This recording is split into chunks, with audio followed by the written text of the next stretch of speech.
The Fight for Zimbabwe, The History and Legacy of the British Empire's Attempt to Establish a Colony in the 19th Century, by Charles River Editors, narrated by Colin Fluxman.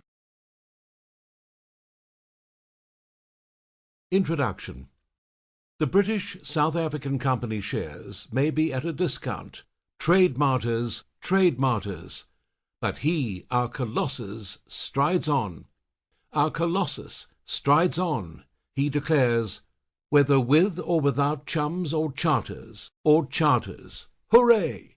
We brave Britons are right now to the front, provided we've someone to boss us.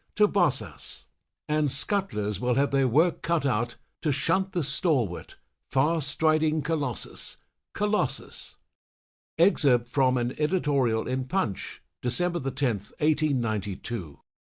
The modern history of Africa was, until very recently, written on behalf of the indigenous races by the white man who had forcefully entered the continent during a particularly hubristic and dynamic phase of European history.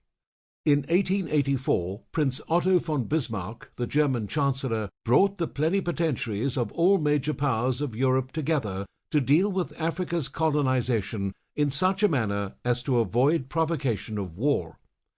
This event, known as the Berlin Conference of 1884-85, galvanized a phenomenon that came to be known as the Scramble for Africa.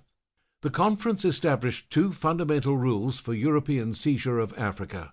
The first of these was that no recognition of annexation would be granted without evidence of a practical occupation, and the second, that a practical occupation would be deemed unlawful without a formal appeal for protection made on behalf of a territory by its leader, a plea that must be committed to paper in the form of a legal treaty. This began a rush, spearheaded mainly by European commercial interests in the form of chartered companies, to penetrate the African interior and woo its leadership with guns, trinkets and alcohol, and having thus obtained their marks or seals upon spurious treaties, begin establishing the boundaries of future European African colonies. The ease with which this was achieved was due to the fact that, at that point, traditional African leadership was disunited, and the people had just staggered back from centuries of concussion inflicted by the slave trade. Thus, to usurp authority, to intimidate an already broken society, and to play one leader against the other was a diplomatic task so childishly simple the matter was wrapped up, for the most part, in less than a decade. Sample complete.